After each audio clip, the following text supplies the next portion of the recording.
Question number 40 तक हमारा हो गया था। ठीक है, आज हम लोग क्वेश्चन नंबर 41 से करेंगे और ये भी इनवाइसिंग का क्वेश्चन है, इनवाइसिंग का क्वेश्चन। और इनवाइसिंग का क्वेश्चन हमने पहले भी कर रखा था। कहाँ पे था? थोड़ा ऊपर में था, आइएगा थोड़ा सा, ये वाला क्वेश्चन। ये भी क्वेश्चन क्या था? इनवाइसिंग का। इनवाइसिंग का मतलब कि अपने होम करेंसी में करे कि फॉरेन करेंसी में करे, किस करेंसी में बिल इशू करे। अगर अपने होम करेंसी में बिल इशू करते हैं तो जो भी रिस्क है वो क्या हो गया? जीरो। जो भी रिस्क है वो क्या हो गया? जीरो। लेकिन अगर फॉरेन करेंसी में करे तब तो वहां रिस्क आ जाएगा, रिस्क आ जाएगा ना, गिरने का, बढ़ने का, जो भी रिस्क आएगा रिस्क आ जाएगा। ठीक है, एक सेकंड, एक सेकंड।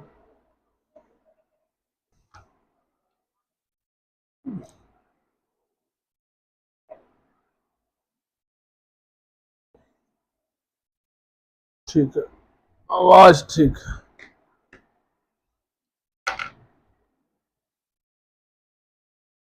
समझ गए?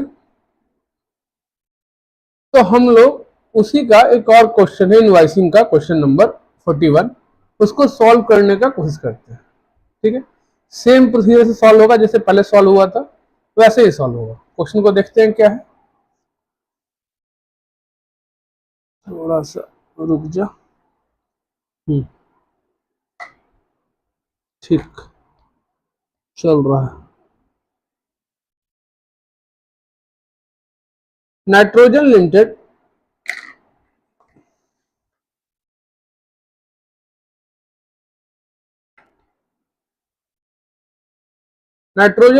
एक यूके का कंपनी था। It in process of negotiating an order amounting to 4 million with a large German retailer on 6 month credit.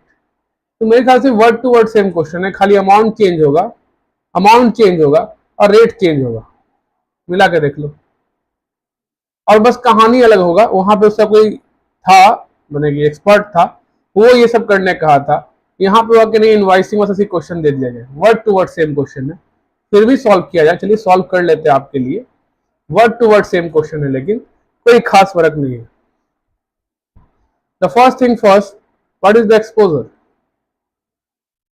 ये आपका पहला काम है, एग्जाम में पहला स्टेप है, स्टेप कहिए चाहे पहला चीज है जो आपको करना है एग्जाम में, एक्सपोजर। एक्सपोजर क्या है? एक्सपोजर क्या है कि अगर बात करें हम, तो अगर ऑर्डर के लिए ये डील कर रहा है यूरो 4 million के लिए, तो मतलब यूरो 4 million रिसीवेबल है आफ्टर 6 month, आफ्टर 6 month। आगे पढ़ेंगे क्वेश्चन तो और क्लियर हो जाएगा कि रिसीवेबल ही था। कैसे? इफ सक्सेसफुल, मतलब ये नेगोशिएशन अगर सक्सेसफुल हो जाए तो first time Nitrogen Limited export करेगा good highly competitive German market में। तो एक्सपोर्ट करेगा मतलब क्या? रिसीव होगा, फॉरेन करेंसी रिसीव होगा। अगर बात करें एक्सपोजर का तो euro 40 lakh receivable after 6 month, receivable after 6 month।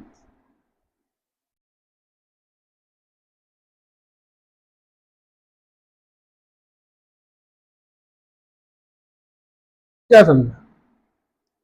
अब पहला चीज क्या बोला? बोला इस चीज को देखते हुए अब जो अपना कंपनी इनवाइसिंग कैसे करे। इनवाइस करे जर्मन फर्म को अपने स्टर्लिंग में, स्टर्लिंग मतलब स्टर्लिंग पाउंड, जीबीपी या उसको कहे पाउंड, अपने पाउंड में ही कोट कर देते हैं तो कोई रिस्क नहीं रहेगा। अपने पाउंड में कोट कर देते हैं, कोई रिस्क रहेगा ही नहीं। अपने होम करेंसी में, अपने होम करेंसी में अगर इनवाइसिंग कर दे तो कोई भी फॉरेन करेंसी रिस्क नहीं होगा। अब होम करेंसी में इन्वाइसिंग करने के लिए इसके पहले वाला क्वेश्चन लिया था एवरेज रेट, और यहाँ पे करंट एक्सचेंज रेट कहा। यही फर्क है उस क्वेश्चन इस क्वेश्चन में। उस क्वेश्चन में एवरेज रेट कहा था, इसलिए हमने बिड आस्क का एवरेज कर दिया था। लेकिन क्योंकि अब एवरेज रेट नहीं कह रहा करंट एक्सचेंज रेट, तो ऑब्वियस सा बात है अगर यूरो बेस्ड करेंसी होता फिर वही सवाल आता है, कन्वर्ट किसको करना है? यूरो को, यूरो 4 million। यूरो अगर बेस्ड करेंसी होता तो करना क्या था सर? सेल। तो बिड रेट होता। क्या यूरो बेस्ड करेंसी है? नहीं सर, पाउंड बेस्ड करेंसी है, यूरो बेस्ड करेंसी नहीं है। इसका मतलब बिड नहीं होगा, आस्क। मल्टीप्लाई नहीं होगा, डिवाइड। मैंने क्या कहा था? जब भी ये to be formula to be formula जब भी अपने पॉइंट से हिले, मतलब उल्टा कोट ले, तो आपको डिवाइड करना है। और ये टू बी फॉर्मूला अगर आप शुरू से क्लास देख रहे होंगे तो आपको समझ में आया होगा कि टू बी कैसे काम करता है, कैसे बिड और आस्क के बीच जो भी झगड़ा है उसको खत्म कर चुका है टू बी। कब कौन सा रेट होगा ये झगड़ा अब रहा ही नहीं। जब ये झगड़ा रहा ही नहीं तो मल्टीप्लाई और डिवाइड करना तो मैथ है सर। तो बच्चा से पढ़ते आ रहे हैं कि मल्टीप्लाई और डिवाइड में कैसे आंसर निकलता है।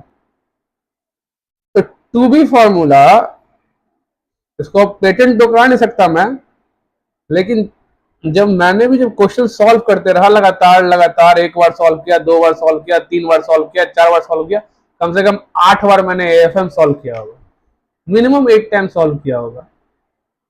वही कहानी सुनाया था आपको रस्सी वाली, अगर रस्सी बार बार कुएं पे घिसती है तो निशान पड़ जाती है। तो 8 बार से कम तो सॉल्व नहीं किया होगा जहां तक मुझे याद है एएफएम को, बार बार। ठीक है, तो वो सॉल्विंग के दौरान मेरे दिमाग ने इस फॉर्मूला का इजाद किया, पर इसको मैं पेटेंट तो करा नहीं सकता, तो पेटेंटेड नहीं है। लेकिन इस फॉर्मूला को आप एकदम बेझिझक यूज करिए, कभी दिक्कत नहीं होगा। टू भी कभी भी फेल नहीं होता, किसी क्वेश्चन में फेल नहीं होगा, ये ध्यान रखिएगा। तो सर आस्क रेट होगा, तो आस्क रेट क्या है? 1.1770 सर, कन्वर्ट कर देते हैं, 40 lakh divide by 1.1770,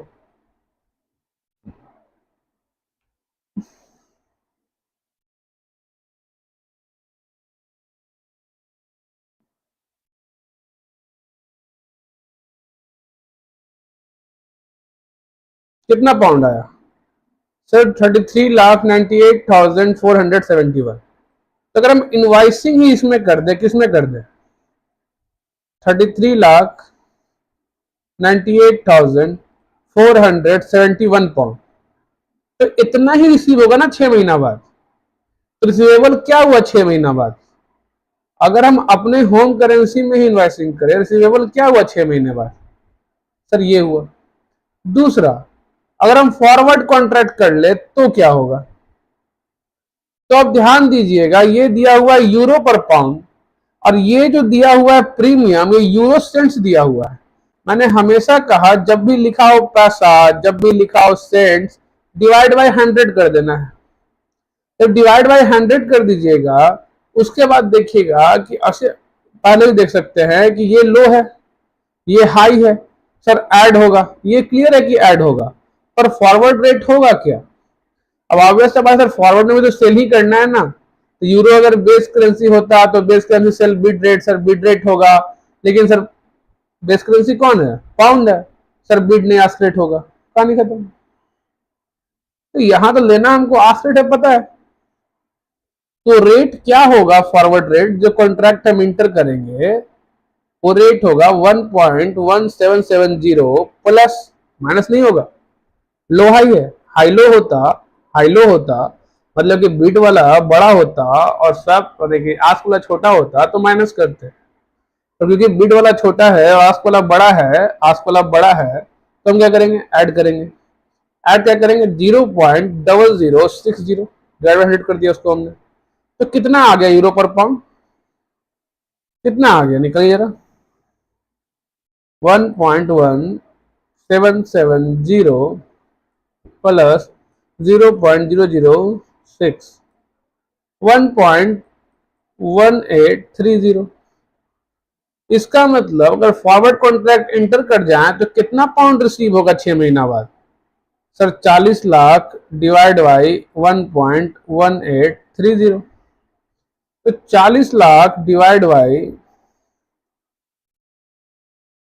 1.1830 equals to 33,81,234।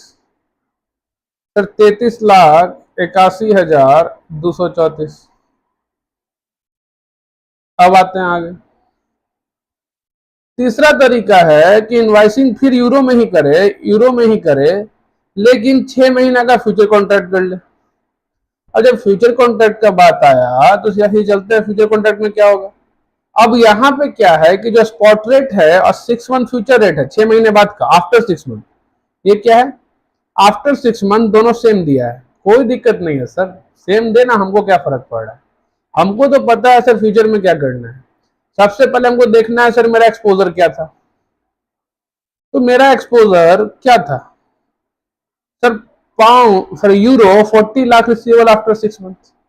तो हमारे पास अगर फ्यूचर कॉन्ट्रैक्ट है सर अवेलेबल, तो एक्शन क्या हो सकता है, सेल करना है सर, सेल क्या है ये बाबू, euro, sell euro future. Sir अगर ये अवेलेबल नहीं है तो हम कर लेंगे सर बाई, दूसरा करेंसी कौन है पाउंड, बाई पाउंड फ्यूचर। जो हमने ये किया sell euro future buy pound future, sir available pound वाला है यूरो वाला नहीं है, कैसे पता चला सर, जो बेस करेंसी क्या है वो देखिए ना कोर्ट में, बेस करेंसी क्या है या कॉन्ट्रैक्ट साइज क्या है, तो बेस करेंसी क्या है सर पाउंड है, सर कॉन्ट्रैक्ट साइज में कौन है सर पाउंड है, इसका मतलब कि हमारे पास फ्यूचर कॉन्ट्रैक्ट पाउंड का अवेलेबल है, तो हम करेंगे बाई पाउंड फ्यूचर। जब भी हम बाई पाउंड फ्यूचर करेंगे तो एक चीज सिंपली समझ में आ जाता है कि जो भी बाई पोजीशन है वो बढ़ने में फायदा होगा, बढ़ने में फायदा होगा। अगर ये बढ़ने में फायदा होगा, देखिए फ्यूचर में हम बाई यहां देखते हैं, लेकिन ऑप्शन में बाई और सेल कॉल पर डिपेंड करता है, कॉल है तो वो बाई पोजीशन है, अब पुट है तो वो सेल पोजीशन है, ध्यान रखिएगा। वहां पे यहाँ इस साइड में दोनों साइड बाई रहता है, buy call buy put, sell call sell put भी होता है, पर आज तक कभी आपको उस तरह से क्वेश्चन आईसीआई नहीं पूछा, हमेशा आईसीआई होल्डर बना के पूछा। उस तरह जब क्वेश्चन पूछेगा तो आंसर क्या होगा वो भी हम देखेंगे। एक क्वेश्चन है नवंबर 23 के पेपर में, एक क्वेश्चन था जहां पे सेल पोजीशन था ऑप्शन के अंदर, सॉरी पोजीशन सेल नहीं था, ये सेल था, मतलब आप राइटर बने थे, आप इश्यूअर बने थे पहला बार, आपको सिर्फ प्रीमियम मिलता, आपका लॉस अनलिमिटेड था, सिर्फ प्रीमियम मिलता। बाकी दोनों केस में आप बाई जब करते हैं तो आप क्या करते हैं, प्रीमियम देते हैं, प्रीमियम देते हैं और गेन लेते हैं और लॉस पे भाग जाते हैं। वहां पे क्या होता है, अगर सेल हो जाइए तो ये होता था कि आपको खाली प्रीमियम मिलेगा और लॉस हुआ तो भागे दौड़े आएगा आपके पास लेने के लिए, उसका गेन हुआ है, समझ गए। तो कैसे होगा उस टाइम जो क्वेश्चन सॉल्व करेंगे तो ध्यान से देखिएगा, कितना कॉम्प्लेक्स क्वेश्चन था सेल वाला, अभी तो बाई पर आना, समझ गए। बताने के लिए बता दें, कंफ्यूज नहीं होना एग्जाम में कि सर बाई का बोले से बढ़ता है तो बाई कॉल ऑप्शन तो बढ़ेगा, ना ना, कॉल कॉल पे डिपेंड करता है, फिर कॉल है पोजीशन, पुट है पोजीशन, उसके इसमें इधर क्या लिखा हुआ है उसके वो पोजीशन नहीं है, समझ गए। तो एक्शन में सर ये हो गया। इसके बाद हमको निकालना है नंबर ऑफ कॉन्ट्रैक्ट, इंटर करना है हमको सर फ्यूचर में, तो कितना कॉन्ट्रैक्ट ले, एक कॉन्ट्रैक्ट साइज दिया हुआ है, अगर कॉन्ट्रैक्ट साइज नहीं दिया होता तो 1 पाउंड का एक कॉन्ट्रैक्ट मानते, 1 पाउंड का एक कॉन्ट्रैक्ट मानते, पर यहाँ दिया हुआ है 62,000 पाउंड, 62,500 पाउंड, तो नंबर ऑफ कॉन्ट्रैक्ट क्या होगा, तो सर हमको दिया हुआ यूरो 40 लाख, इसको अगर डिवाइड कर दे सर 62,000 पाउंड से, तुमको नंबर नहीं मिलेगा, नंबर मिलेगा क्या, हमको नंबर ऑफ कॉन्ट्रैक्ट चाहिए, नंबर का कोई यूनिट नहीं होता है, ये तो वो क्लियर है सर, नंबर का कोई भी यूनिट नहीं होता है। तो कैसे करें, तो सबसे पहला चीज है कि हमको इस यूरो को पाउंड में कन्वर्ट करना होगा, तो पाउंड पाउंड कट जाएगा, तो इस यूरो को पाउंड में कैसे कन्वर्ट करेंगे, तो अभी का जो स्ट्राइक रेट दिया हुआ है, अभी का जो स्ट्राइक प्राइस दिया हुआ है फ्यूचर कॉन्ट्रैक्ट के अंदर वो कितना है, सॉरी ये 1.1760 पर पाउंड, इससे कन्वर्ट कर लेंगे सर उसको हम पहले पाउंड में और फिर डिवाइड करेंगे 1.1760 पाउंड।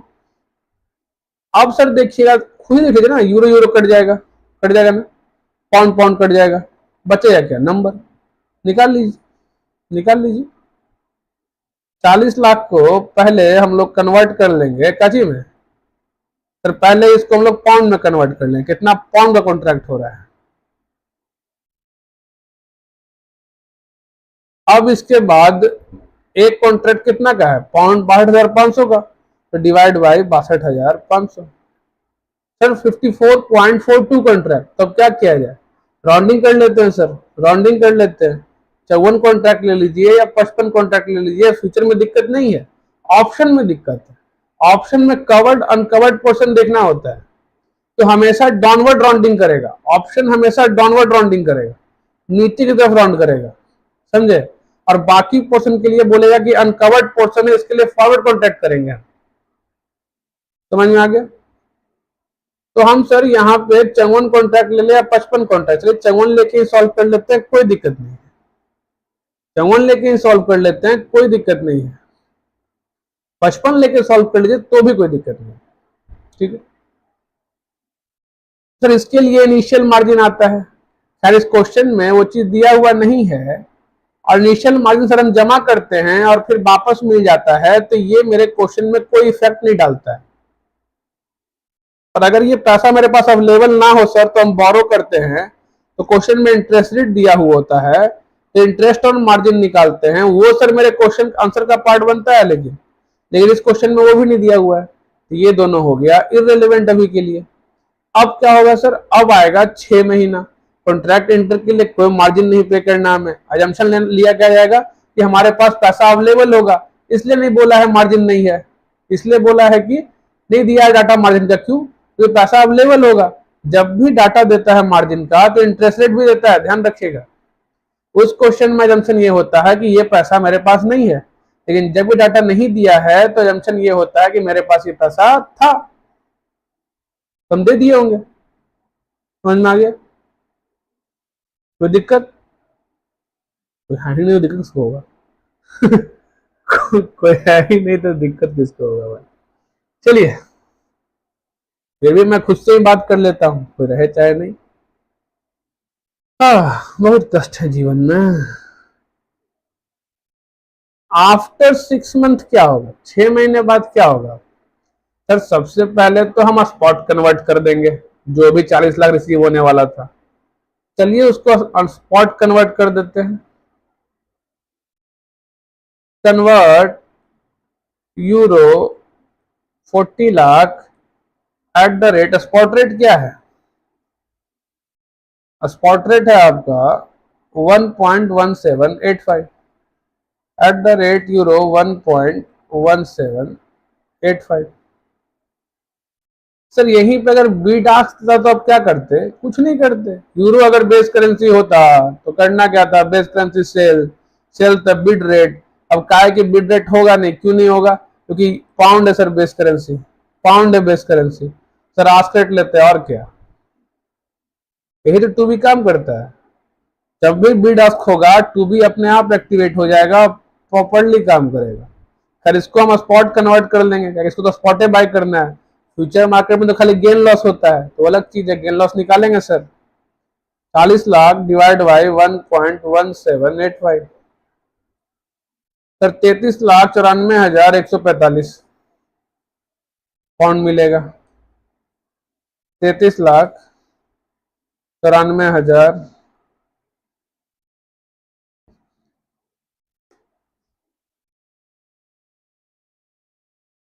145, ठीक है।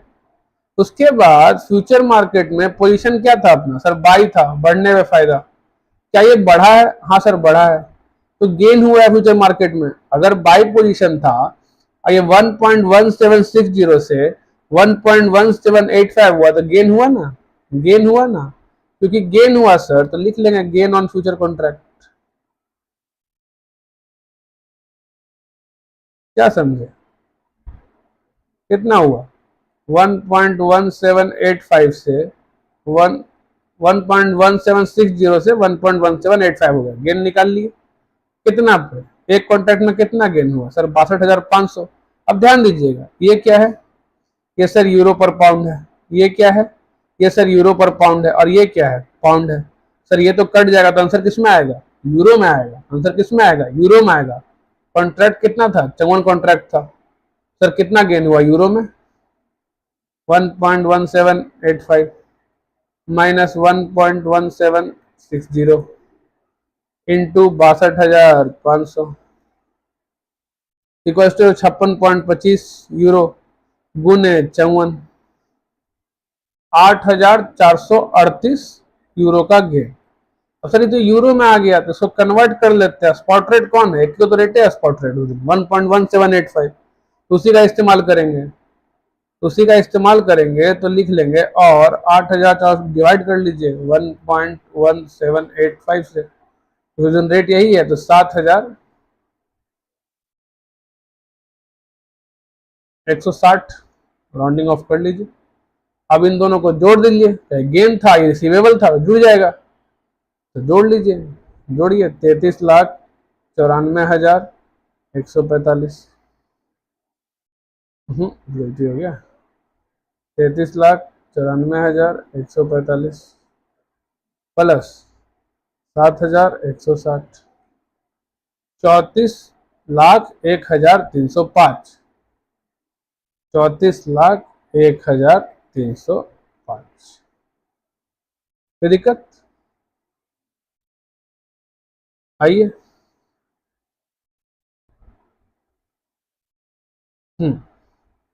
ये आपका उस पर करने पे फॉरवर्ड कवर में आपका ये मिलेगा, और अभी जो हमने निकाला उसके अंदर आपको क्या मिला, 34,01,305। तो अच्छा कौन है, फ्यूचर अच्छा है, यही आंसर आता ना अपना, 34,01,305, 34,01,305। आया समझ में? ठीक है सर, ऐसे भी पहले भी हम लोग ये चीज देख चुके थे, सेम क्वेश्चन था, बस फर्क क्या था इस क्वेश्चन में, वहां पे एवरेज रेट बोल दिया था, एवरेज स्पॉट रेट।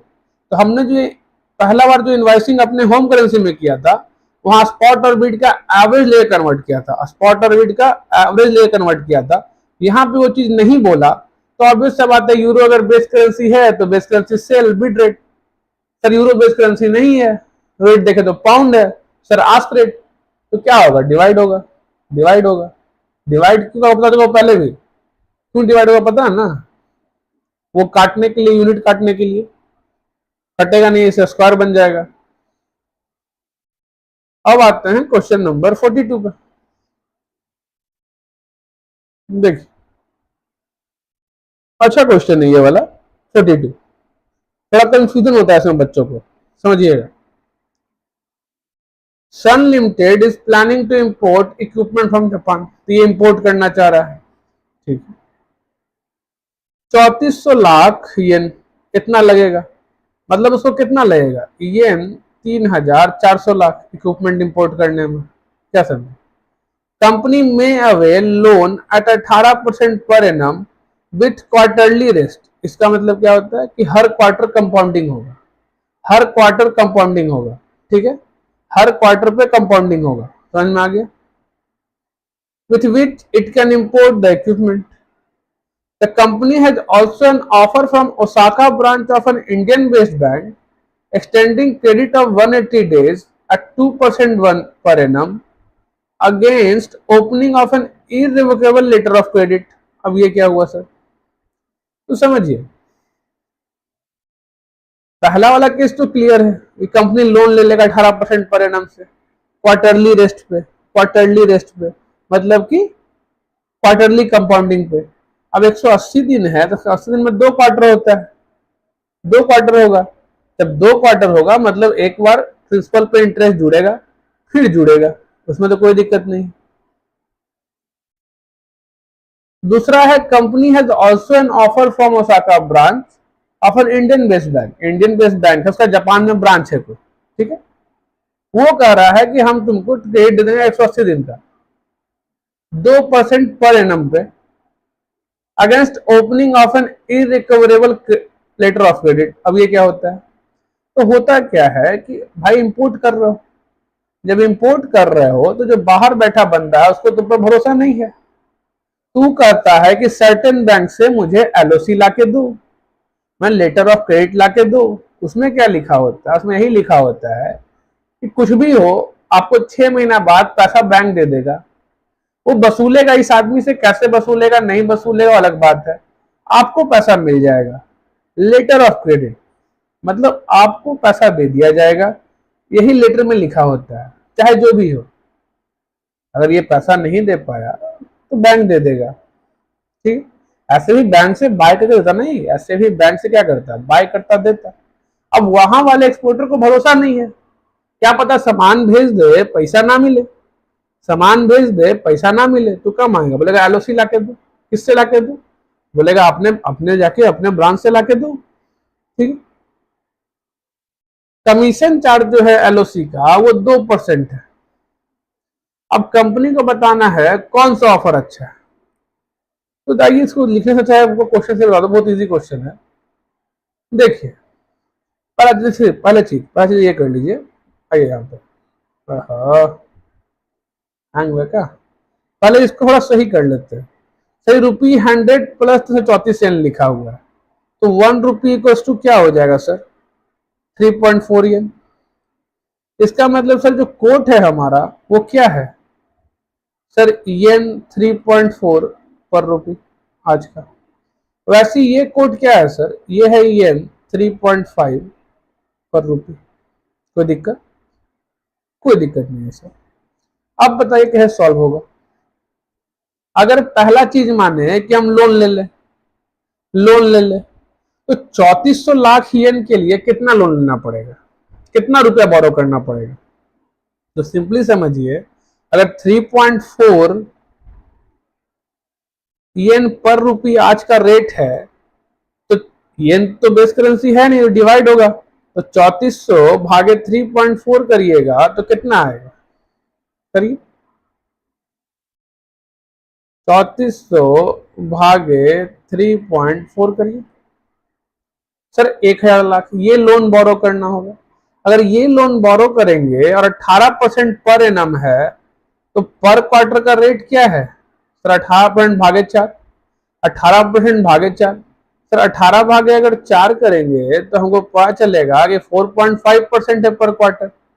और इससे कह रहा है कि कंपाउंडिंग होगा, तो कंपाउंडिंग का सर सिंपल फॉर्मूला है कि amount equal to principal into 1 plus R to the power N.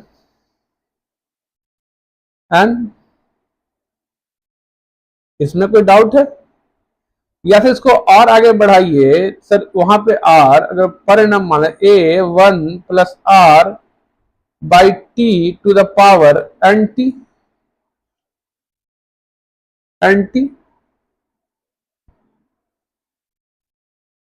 कोई दिक्कत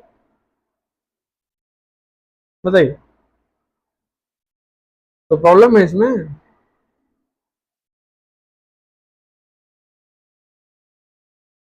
सर अगर इस वाले पे पुट करें तो ये कितना हो गया 4.5। अगर इस फॉर्मूला में पुट करें सर तो क्या पुट होगा, 1000 लाख पी। सर आर हम 4.5 मान लिए हैं, तो 1 प्लस 0.045।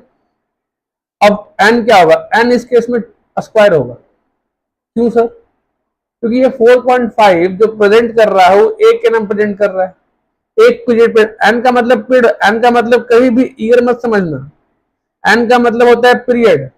अगर 0.45% प्रेजेंट कर रहा है 1 पीरियड, तो 180 दिन में कितना पीरियड होगा, 2 पीरियड। 2 पीरियड 3 महीना का 2 पीरियड होगा कि नहीं।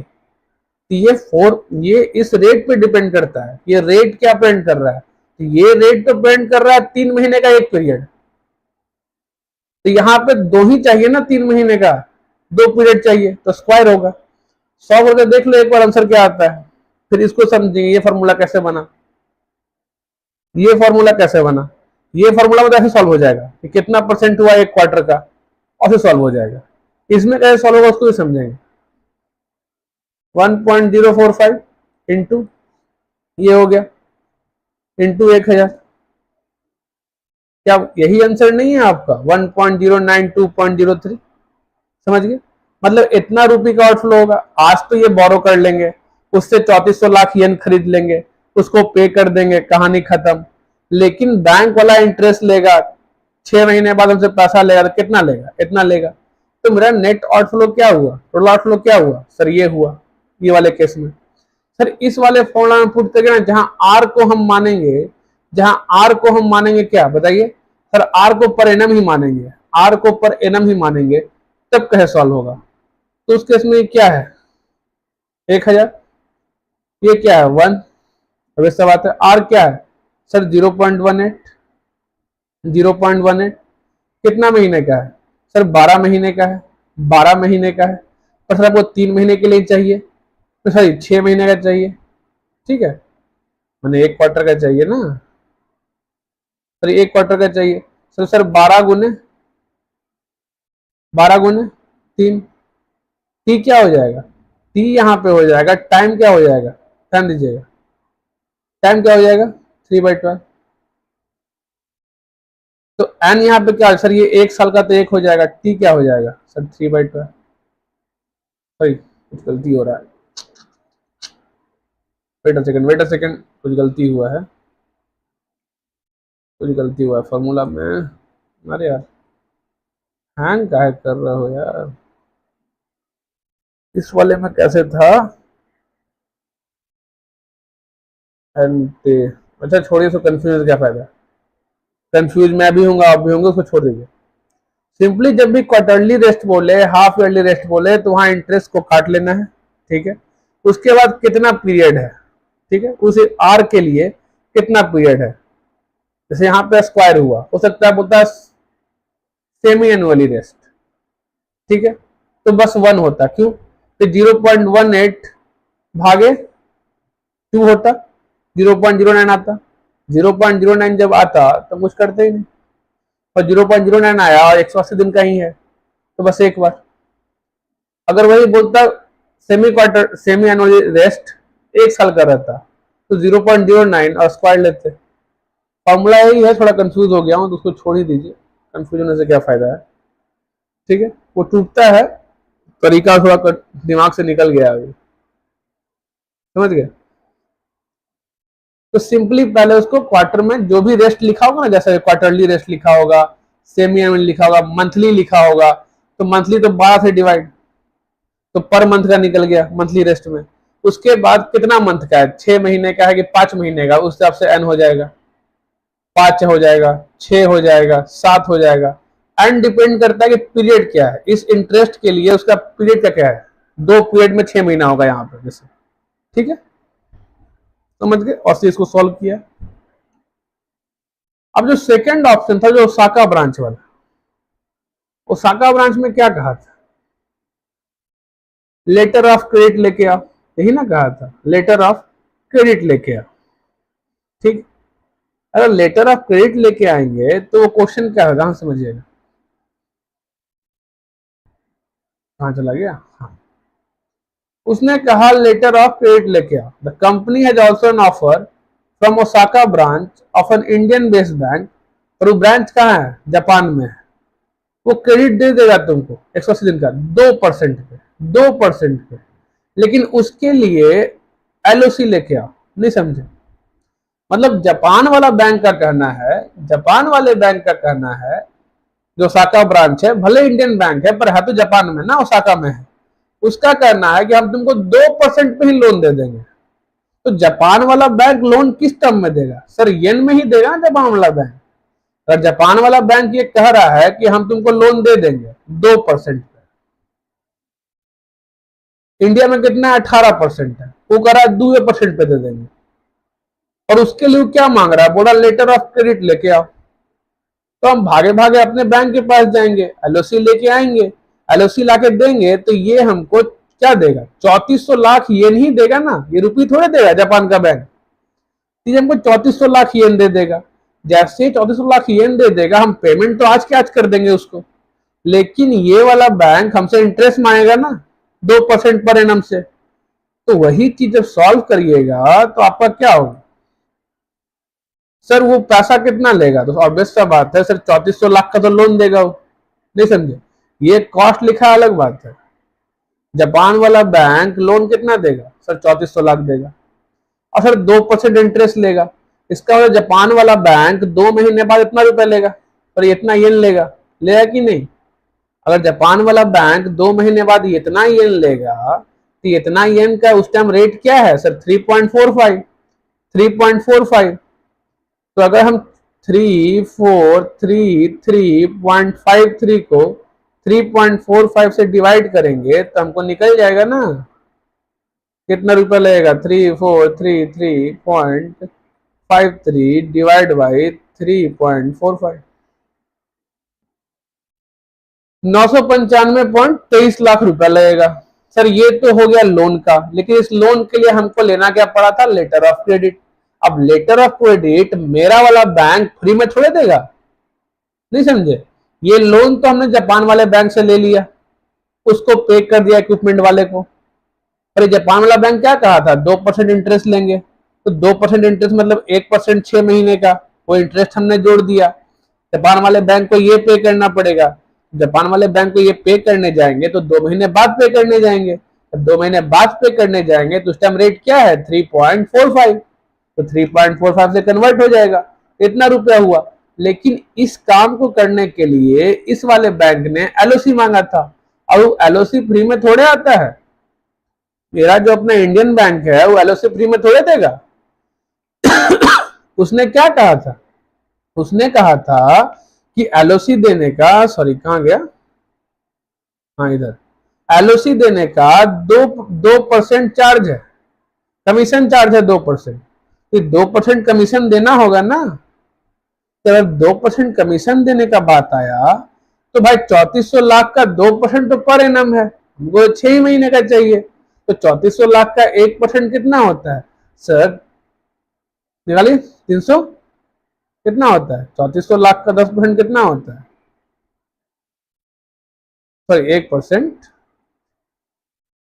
3400 का ललित 2% निकाल लीजिए, 2% कितना होता है सर 68, 68 तो सब पूरे साल का ना हुआ, 6 महीने का चाहिए ना, 80 दिन का चाहिए, तो 34 लाख, 34 लाख येन हुआ।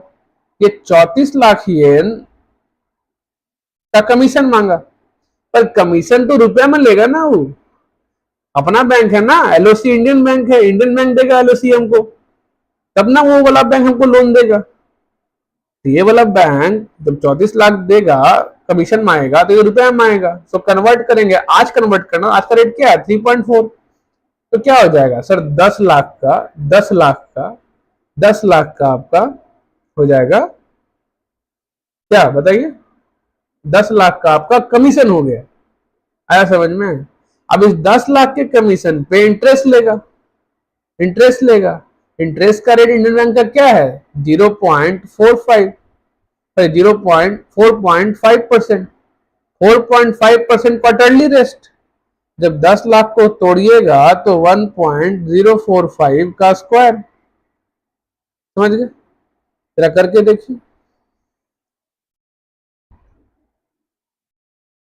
क्लियर, 1.045 का स्क्वायर, ओहो नोट हो गया, 1.045 का स्क्वायर गुने 10,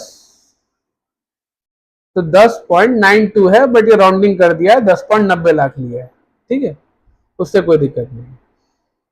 अब 10.90 को, अब तो भाई मेरे आउटफ्लो में ये भी तो आ गया, ये मेरा वाला बैंक हमसे एलओसी के लिए चार्ज ले लिया, ये चार्ज ले लिया 10 लाख, अब प्लस का ये पैसा था नहीं मेरे पास, तो हम तो बोरो किए थे, ये बोरो के उस पर इंटरेस्ट ले लिया इतना, तो टोटल ये हो गया। अब ये और ये दोनों आउटफ्लो है, तो दोनों को जोड़ेंगे तो इतना हुआ। अब बताओ कौन सा ऑप्शन सही है, ये वाला कि ये वाला, तो यहाँ पे आउटफ्लो कम है तो ऑप्शन 2 ही सही होगा ना, आया समझ में कैसे सॉल्व हुआ, काफी सिंपल है, बस आप स्टेप बाय स्टेप चलते जाइए, और थोड़ा सा इंग्लिश सही हो रीड करने के लिए तो क्वेश्चन काफी इजी है, समझिए।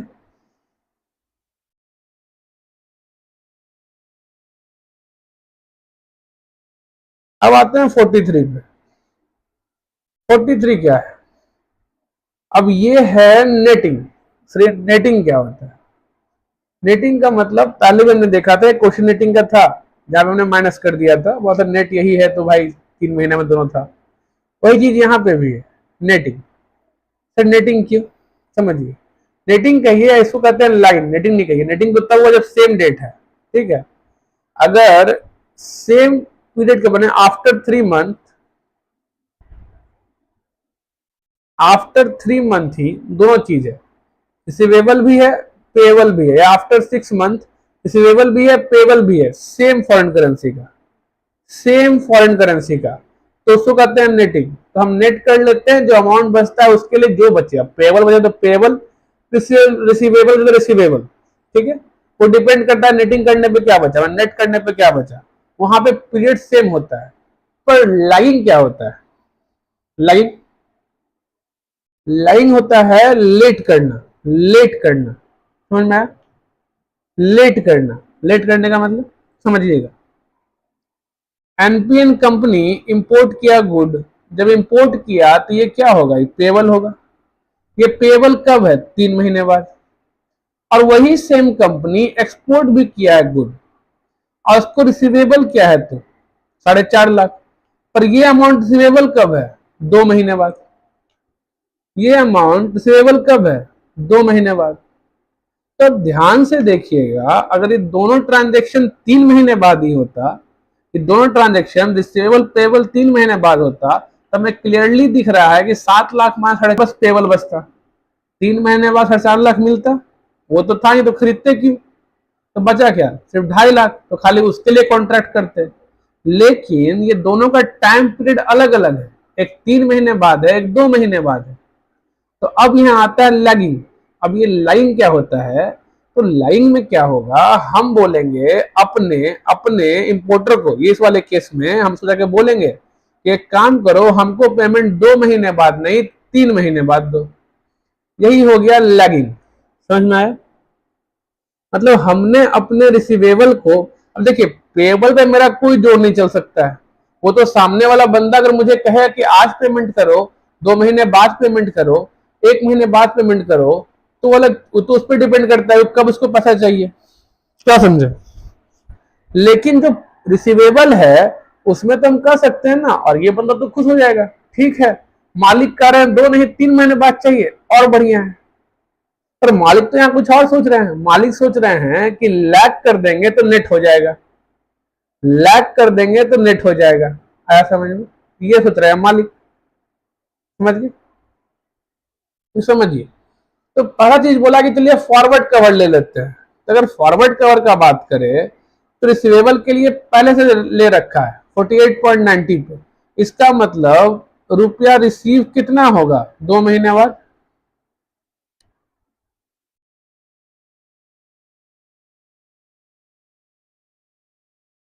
समझिए सर, 450 × 48 90 कर दीजिए सर, उतना रिसीव होगा। 450 × 48.90 सर 22,05,000। 22 लाख। अरे पैड भी खराब हो गया, क्या हाल हो गया, कुछ ज्यादा ही लगता है यूज कर लिया मैंने इसका। सॉरी, 2,20,05,000 है, 22 लाख नहीं है। कि 3 नंबर फॉलो करता ना, हमेशा दिक्कत होता है मेरे को। ठीक है, अपन ने पढ़ा इंडियन सिस्टम, आई पढ़ाता अमेरिकन सिस्टम। अरे माइक्रोसॉफ्ट है उसी का ना, तो अपना चलाएगा ना, कुछ चेंज करने का कोई ऑप्शन भी नहीं है उसको कि अपना कर ले इंडियन सिस्टम। 2,20,00,000 लेकिन अपने कैलकुलेटर में रहता है। ठीक है, अब ये 2,20,05,000 2 महीने बाद मिल गया तो क्या करेंगे सर? दिया हुआ है इन्वेस्ट रेट 12% पे इन्वेस्ट कर देंगे। क्या समझे? 12% पे इन्वेस्ट कर देंगे। 12% पे इन्वेस्ट कर देंगे 1 महीना के लिए, तो 1%, तो टोटल रिसीवेबल 3 महीने बाद कहाँ पे रहेगा? 3 महीने बाद कहाँ पे रहेगा? कुछ नहीं करना है सर, इसी में बस 1% बढ़ा देते हैं। सर ये हो जाएगा 2,22,25,050। 2,22,25,050 ये मेरा रिसीवेबल होगा। अगर हम लैगिंग ना करें तो कोई दिक्कत? पेबल क्या होगा? सर 7 लाख पे करना है 3 महीने बाद। सर स्पॉट रेट ये दिया हुआ है, पे करना है मतलब बाई करना है। तो अगर डॉलर सर बेस करेंसी होता तो base currency buy, sir ask rate चाहिए। Sir base currency buy ask rate चाहिए। सर आस्क रेट क्या है फॉरवर्ड कॉन्ट्रैक्ट में? सर स्वैप जोड़ेंगे तब ना। स्वैप जोड़ने का जहां बारी आया सर, तो 48.70 प्लस करे कि माइनस? सर ये लो है, ये हाई है, तो प्लस करिए। तो 48.70 प्लस 0.45 कितना आ गया?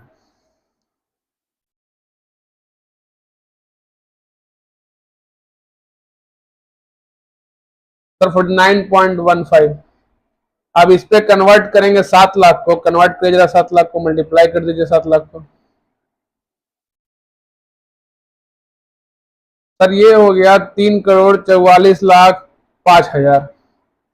सर ये पेएबल है, ये रिसीवेबल है, आपको दिख रहा है। सर इसको माइनस कर दिया, नेट पेएबल कितना हुआ? 22,25,050। सर इतना पेएबल आएगा नेट, कितना? 1,21,69,950। कोई दिक्कत? अगर हम कुछ ना करें और जैसा दिया गया वैसा ही करते रहे, कुछ डिफरेंट हुआ क्या? 3,39,15,000 48.45 कैसे लेके आया यार? लो हाई तो है।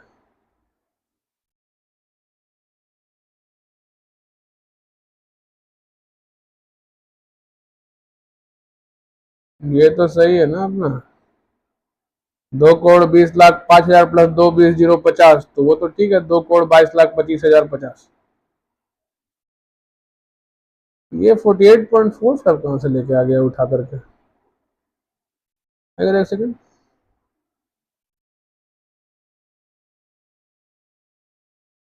हैज इंपोर्टेड गुड्स, तो अब इस बात बाई करना है। Best currency buy ask rate. गलती क्या है, कुछ लग रहा है ये 48.45 होगा ही नहीं आपका।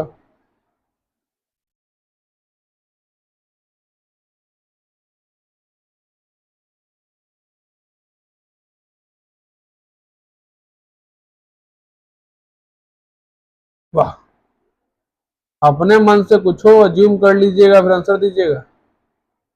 क्या बोल रहा है नोट देखिए। In question, it has not been clearly mentioned that whether quote given for 2 and 3 months in point terms. तो पॉइंट टर्म्स तो क्या है वो? गजब बकवास है। अपने मन से कह रहा है कि उसको पॉइंट टर्म्स नहीं मानिए। आर प्रीमियम पॉइंट और डायरेक्ट कोट, बोल रहा है या तो प्रीमियम और डायरेक्ट कोट हो सकता है। Although our solution is based on assumption that these are direct quote, but the student can also consider premium point and solve the question. Sir premium point मान के सॉल्व करेंगे ना तो answer exact सही है, ठीक है, कोई गलत आंसर नहीं है आपने। अब उसका जो ज्ञान है, जो ज्ञान दे रहा है वो, उसका कुछ सेंस नहीं है। बोल रहा है कि प्रीमियम पॉइंट है, डायरेक्ट कोट मान ले। डायरेक्ट कोट मान के बोलता है कि यार 48.45, नहीं समझे, 48.45। अरे कभी ये चीज सही लगता है? मैंने आप कुछ भी लॉजिक देके आंसर सॉल्व करिएगा और फिर के लॉजिक है, लॉजिक थोड़े है, ये तो इलॉजिक है, क्लियर नहीं है। अरे जब भी आप पॉइंट लिखते हैं आप सब पॉइंट का ही बात करते हैं, क्लियर है हमारे दिमाग में। अब एग्जाम में ऐसे पॉइंट लिख के कहिए 48.45 ये फॉरवर्ड रेट है, ये सही तरीका है? नहीं है ना। तो जो हमने किया था वही सही, ठीक है। तो हमारे हिसाब से 1,21,69,950 रुपया पेबल बनेगा। लिख लीजिए कहीं पे, 1,21,69,950 रुपये, ठीक है। अब अगर लैग किया जाए तो लैग करने में पहला चीज आएगा कि ये को फॉरवर्ड कॉन्ट्रैक्ट कर रखे हो, कि कैंसिल होगा तब तो लैग करोगे, कि कैंसिल होगा तब तो लैग होगा। क्या समझे? कि कैंसिल कब होगा? तो कैंसिल आज काहे को करे? 2 महीना बाद जब समय खत्म हो जाने का, ड्यू डेट जाके ड्यू डेट को जाके कैंसिल करेंगे। अगर ड्यू डेट को जाके कैंसिल करेंगे तो क्या होगा? और देखो,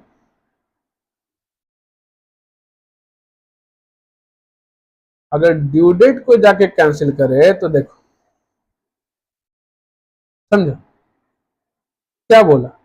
profit on cancellation of forward cost 48.90 48.30। अब क्योंकि आंसर उल्टा सीधा दिया है इसलिए देखते हुए समझा रहा हूं कि क्या इसने गधा तो नहीं कहूंगा, क्या इसने गलती की, क्या इसने एजम्पशन लिया और क्यों ऐसे सॉल्व किया।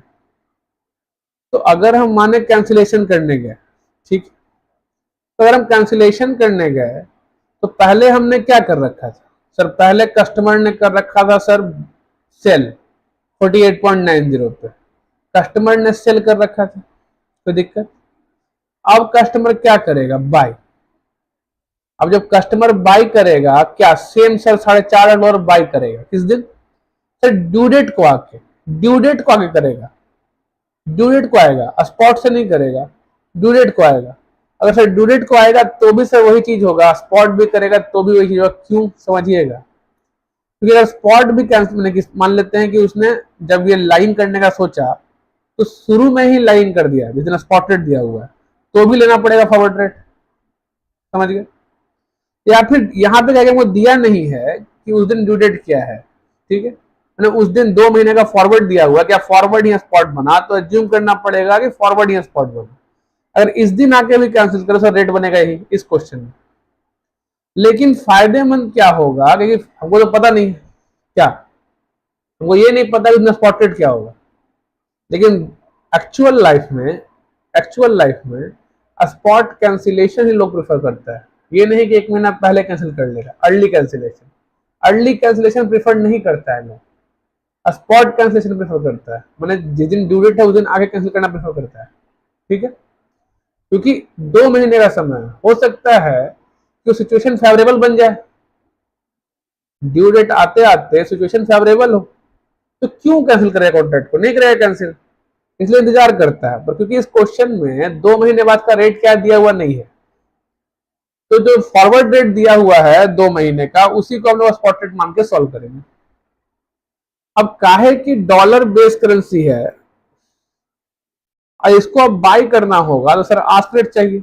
अब आस्क रेट चाहिए तो 48.70 प्लस 0.30 45 होना चाहिए था, 49 होना चाहिए था, पर ये फिर 48.30 लिया, 48.30 लिया, नहीं समझे।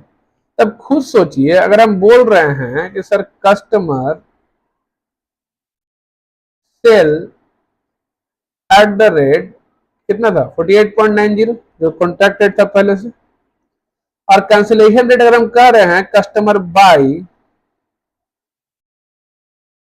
एट द रेट, अपना सही तरीका सर ऑफसेट चाहिए प्लस 0.30, सर लो हाई है, लो और हाई है, हमेशा चेक करना है, जब भी पॉइंट और लो हाई चेक करना है, कहीं मिस नहीं करना है, तो गलती हो जाएगा। Sir 49, sir customer buy at 49 होगा सर, तो ऑब्वियस बात है इसको लॉस होना चाहिए था कैंसिलेशन में, गेन कैसे हुआ, और गेन होना भी नहीं चाहिए, सही तरीका सॉल्व करने का यही है, गेन होगा भी नहीं, लॉस ही आएगा, ठीक है, लॉस ही आएगा इस केस में, गेन नहीं होगा। पर ये क्या किया 48.30 ले लिया, वही बकवास करके कि नहीं वो नहीं, वो स्वैप पॉइंट नहीं है, वो कुछ और है, वो बोल रहा है 48.50 48.70 48.25 48.30 48.40 48.45, ऐसा पॉसिबल है? ऐसा थोड़े होगा, एग्जाम में करना सॉल्व, एक नंबर देगा, पूरा नंबर काट के धर देगा, पूरा नंबर काट के धर देगा, कर दो सॉल्व इस तरह से, तो ध्यान रखना, समझ गए। तो यहां हो गया सर एक लॉस हो गया।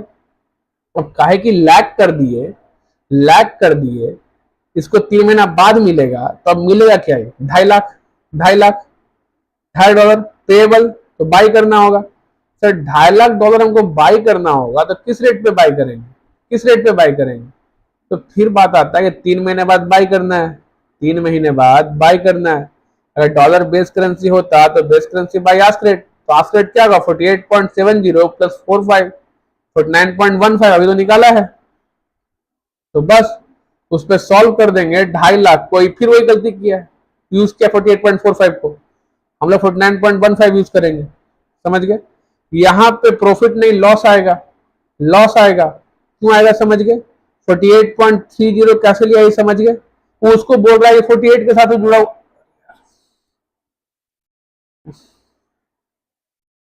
आया समझ में। तो मेरे केस में तो सर ये जुड़ना चाहिए इसमें, पर इसके केस में ये माइनस किया है, ठीक है, और अपना आंसर भी अलग आएगा, 0.10 4.5 लाख का आपको लॉस आ जाएगा, इसमें ऐड हो जाएगा। तो उस केस में जब कंपेयर करेंगे अपना उसके साथ, तो प्रेफरेबल कौन है वो पता चल जाएगा। यहाँ पे फर्स्ट ऑप्शन है पर सेकंड ऑप्शन हो जाएगा, नहीं सेकंड नहीं फर्स्ट ही ऑप्शन रहेगा, ठीक है। इसमें जिसमें कम पेएबल होगा वो बढ़िया रहेगा, समझ गए। इसको सॉल्व करोगे किससे, सर यहाँ पे हम लोग 49 लेंगे, ठीक है, तो ये होगा 48.9 49, फिर कितना होगा 48 0.90 माइनस 49 गुने 4.5 लाख, सर माइनस 45,000 रुपया होगा ये, और यहाँ 49.15 होगा, 2.5 लाख नेट हो गया, साथ साथ पेबल, तो पेबल नेट हुआ पेबल, तो अब से बात है बाई करना होगा, बाई करना होगा, पेबल है तो 2.5 लाख गुने 49.15, ये हो गया 1,22,87,500 प्लस 45,000, ये आएगा आपका 1,23,32,500। और इस वाले में आंसर क्या आया था, मैं निकाला था, देख लीजिए, 2,22,25,050, समझिए, 2,22,25,050। हाँ सॉरी, हाँ एक गलती था, गलती क्या था बता रहा हूँ, ये तो रिसीवेबल था, पेबल कितना आया था निकाला था हमने, ये आया था ना आंसर अपना 1,21,69,950, ये तो रिसीवेबल था, हमने कन्वर्ट किया था पेबल को, उसमें 3 करोड़ समथिंग आया था, उसके बाद नेट किया था तो ये आया था ना 1,21,69,950, इसका आंसर होगा 1,21,69,950, ठीक है। तो उसके इसमें कौन बढ़िया है सर, 1,23,00,000 पेबल है, यहाँ पे 1,21,00,000 पेबल है, तो बढ़िया तो यही है, ठीक है, बढ़िया तो यही है। क्यों इसने ऐसा रेट यूज किया सर, इसका ये बकवास जो करना था उसके कारण से, बोला आप चाहें तो ऐसे कर लेते हैं, कोई दिक्कत नहीं है, समझ में आ गई।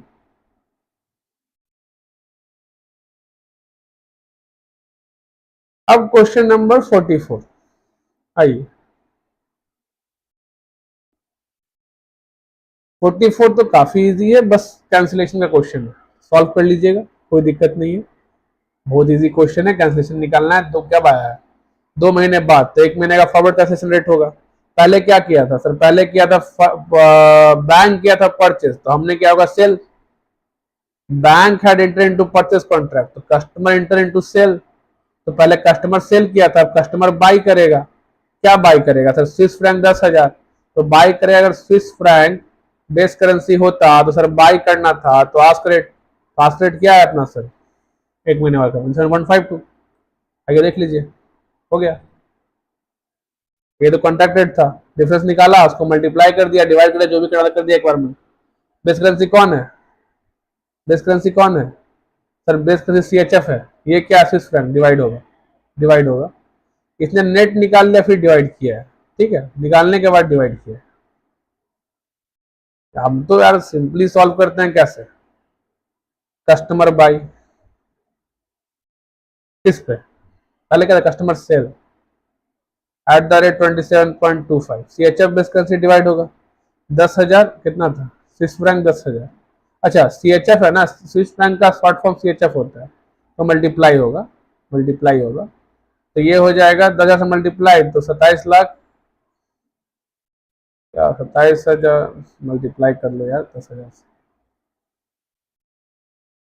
10,000 इंटू 27 पॉइंट, यही एक नुकसान हुआ है CM आने के बाद, मजाक नहीं करूंगा, पहले ये सब कैलकुलेशन दिमाग में चलता था, कैलकुलेटर यूज करते करते इतना दिमाग आदी हो गया कैलकुलेटर का कि अपने माइंड से एक नॉर्मल कैलकुलेशन भी नहीं कर पाता, ठीक है। और ये कैंसिलेशन रेट है, तो customer buy eight the rate 27.52 into 10,000,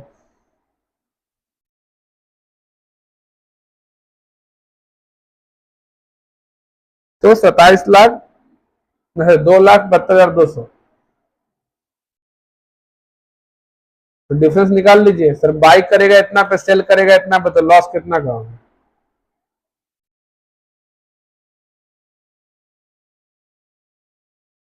2700 का लॉस, कहानी खत्म, तो दिक्कत, इजी था, ये वाला क्वेश्चन मैंने आपको बताया था, अपने वाले जो क्वेश्चन का जो एक बैंक था दे दिया आप लोगों को, मैंने टेलीग्राम पे डाल दिया है, वहां से भी देख के सॉल्व कर सकते हैं, इसमें करना कुछ नहीं था, इसमें बस फर्क क्या था कि आपको मार्जिन बाद में दिया, मैं सॉरी मार्जिन कर रहा हूँ, उसने आपको अलग अलग करेंसी का दिया था और कैंसिलेशन करने का रेट पूछ रहा था आपसे, समझे? चलिए इसको निकाल लेते हैं आपके लिए इस क्वेश्चन को हम सॉल्व कर लेते हैं आज 45 को।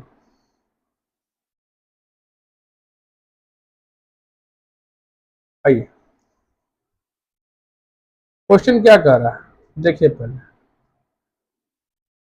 बैंक इंटर किया फॉरवर्ड परचेस के लिए, मैंने कस्टमर इंटर किया सेल के लिए, कहानी खत्म।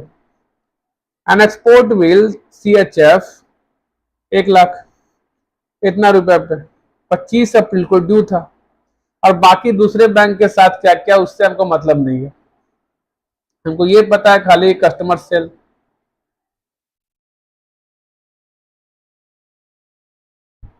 CHF 1 lakh at the rate 32.4000। Sir दूसरा चीज आएगा customer buy CHF 1 lakh at the rate, अभी रेट नहीं पता है, इसलिए कहते हैं calculation of cancellation rate.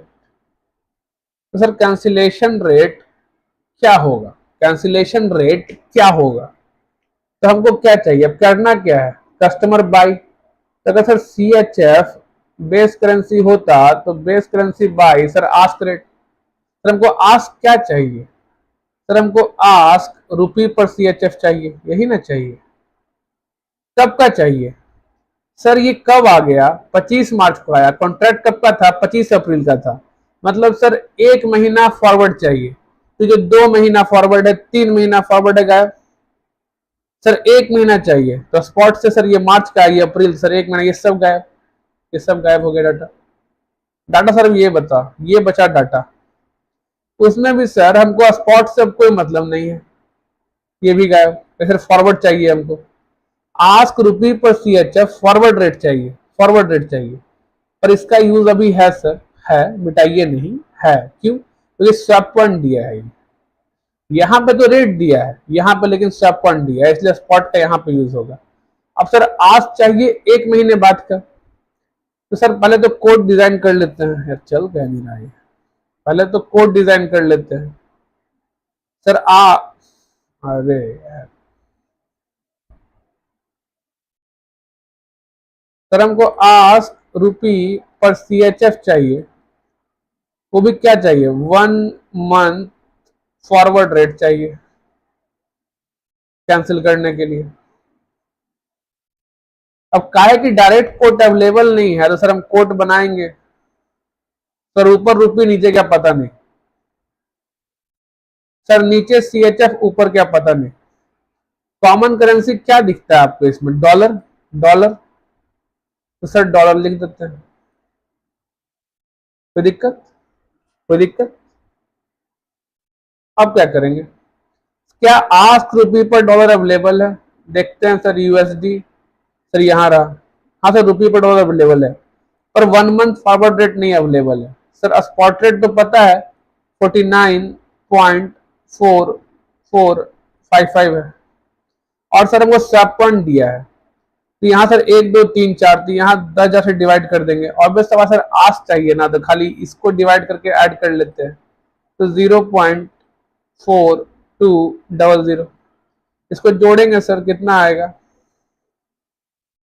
Divide किए, अगर ये सिर्फ होता है 42 तो डिवाइड बाई 10,000 तो 0.0042, पर ये है 4200, तो 4200 डिवाइड बाई 10,000 तो 0.42 हो जाएगा। ध्यान रखिए डिवाइड बाई 10,000, जितना सुनना इधर है, जितना सुनना उतना सुनना इधर होना चाहिए डिवाइड करने के लिए, बस इतना ही कहानी है। करिए क्या रेट आएगा, 49.4455। अब 4142 ये चेक करना है हमेशा, हाई लो, हाई लो में चेक करना है, ये क्या है, लो हाई है, लो हाई है तो ऐड होगा, ये चेक करना है हमेशा लो हाई है कि नहीं, तभी ऐड करना है, देख लेना पहले, देख लेना है पहले, ये लो हाई है, ऐड होगा, ऐड होगा, ऐड होगा क्या, 0